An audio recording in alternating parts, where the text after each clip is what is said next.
Cuộc gặp gỡ giữa Hứa Khải và Đàm Tùng Vận thật bùng nổ, một sự rung động mãnh liệt hướng đến sự ngọt ngào, liệu nó có chạm đến trái tim bạn?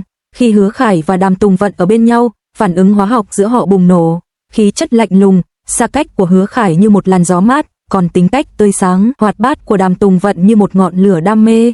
Khi hai người gặp nhau, không khí xung quanh trở nên hơi say đắm và ngọt ngào, như thể một phép màu đã được yểm. Ngay khi họ đứng đó, bầu không khí lập tức trở nên quyến rũ, không cần lời thoại nào để tăng thêm vẻ đẹp. Khi Hứa Khải cúi đầu, bóng của hàng mi anh phủ lên khuôn mặt nhẹ nhàng như một chiếc lưới nhỏ, hoàn toàn bắt trọn nụ cười rạng rỡ trên khuôn mặt Đàm Tùng Vận khi cô ngước nhìn lên. Cảnh tượng đẹp đến nao lòng, cứ như bước ra từ một bức tranh vậy. Đàm Tùng Vận với tay chỉnh lại cổ áo, đầu ngón tay vô tình chạm vào lòng bàn tay đột nhiên cứng đờ của Hứa Khải. Chi tiết nhỏ này, như một tia lửa, lập tức tạo nên một bầu không khí mơ hồ, khiến tim người ta đập thình thịch như muốn nhảy ra khỏi lồng ngực. Sự hòa hợp thực sự giữa một cặp đôi đến từ việc vun đắp lẫn nhau hai tâm hồn trọn vẹn. Hứa Khải hiểu được sự bướng bỉnh ẩn sau tính cách kỳ quặc của Đàm Tùng Vận, như thể anh có thể đọc được vũ trụ nội tâm trong trái tim cô. Đàm Tùng Vận cũng có thể nhìn thấy trái tim rực lửa bên dưới vẻ ngoài lạnh lùng của Hứa Khải, giống như việc khám phá ra một kho báu ẩn dưới tảng băng trôi. Hứa Khải và Đàm Tùng Vận, sự ngọt ngào của họ vượt quá sức tưởng tượng, thực sự tuyệt vời.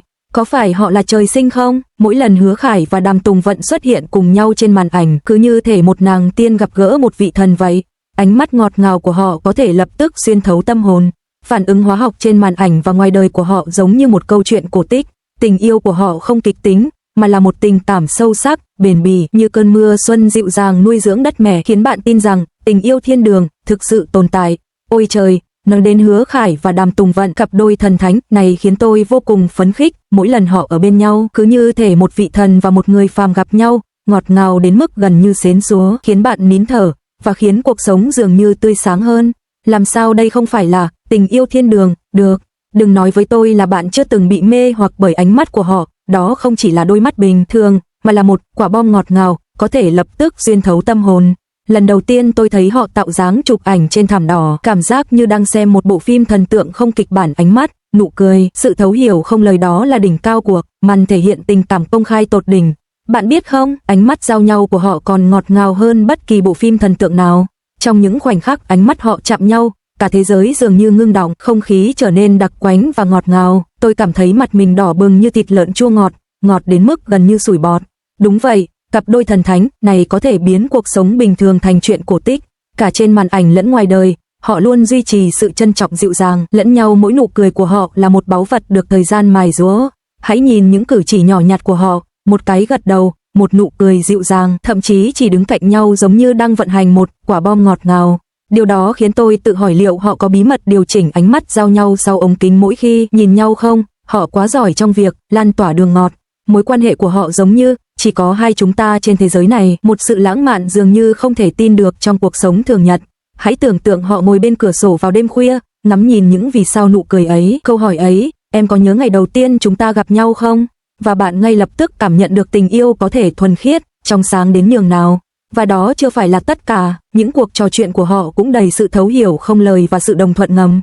Nó ấm áp hơn cả việc nói ra nhiều lời. Cảm giác em có một vị trí trong trái tim anh không hề phóng đại, nhưng lại lay động trái tim bạn.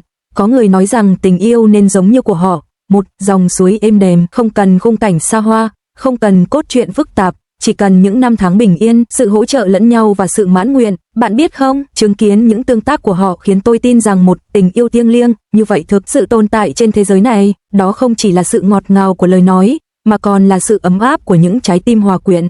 Từ nụ cười đến những cái ôm, mỗi cử chỉ đều tràn đầy tình yêu. Đúng vậy, như một lời thề nguyện thầm lặng, nó làm mềm lòng bạn. Và quan trọng hơn cả, điều họ thể hiện không phải là thứ tình yêu mãnh liệt, cuồng nhiệt, mà là một tình cảm sâu sắc, bền bỉ. Chẳng phải đây là thứ tình yêu chạm đến trái tim sâu sắc nhất sao?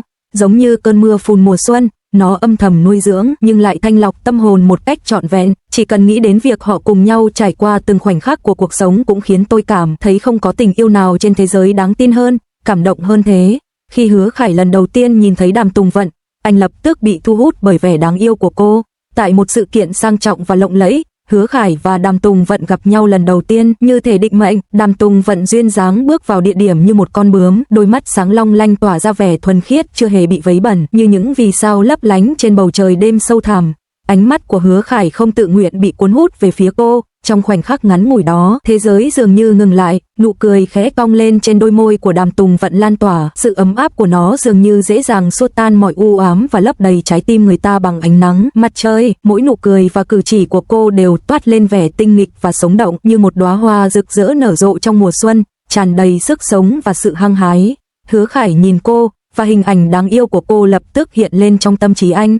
Vẻ ngây thơ tự nhiên, không giả tạo của cô, thuần khiết như một viên ngọc thô, thu hút mọi người, thôi thúc họ đến gần và trải nghiệm bản chất thuần khiết và tươi đẹp ấy. Trong thế giới giải trí phù phiếm và ồn ào, Đàm Tùng Vận như một dòng suối mát lành, vẻ đẹp độc đáo và khí chất thuần khiết của cô để lại ấn tượng sâu sắc và tuyệt vời ngay từ cái nhìn đầu tiên đối với Hứa Khải. Có lẽ đây là khởi đầu kỳ diệu và huyền bí của định mệnh, khiến người ta mong chờ nhiều tương tác hơn giữa hai người trong tương lai, cùng nhau tạo nên vô số khoảnh khắc tuyệt vời. Có lẽ một số người sẽ nói, chẳng phải đây chỉ là chiêu trò của người nổi tiếng sao? Nhưng tôi nghĩ tình yêu đích thực không cần quá nhiều mánh khóe.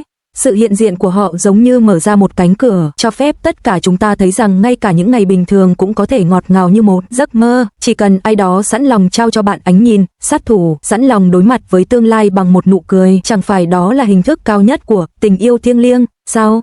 Tôi nghĩ cặp đôi này, với sự tấn công ngọt ngào của họ, một lần nữa đã cho chúng ta thấy rằng tình yêu thực ra khá đơn giản, một chút ấm áp, một ánh nhìn sâu sắc, chỉ một câu nói cũng đủ để mê hoặc.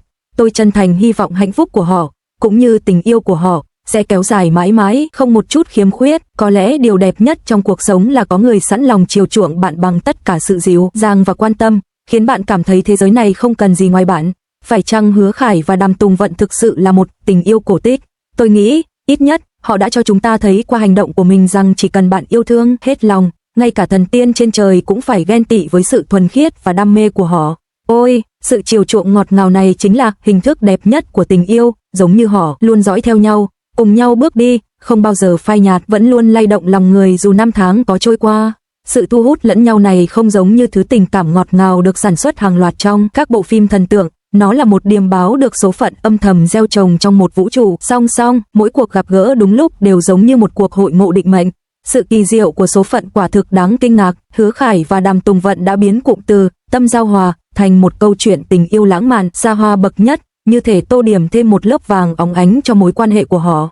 Hứa Khải, Đàm Tùng Vận, tình cảm chân thành này có chạm đến trái tim hai người không?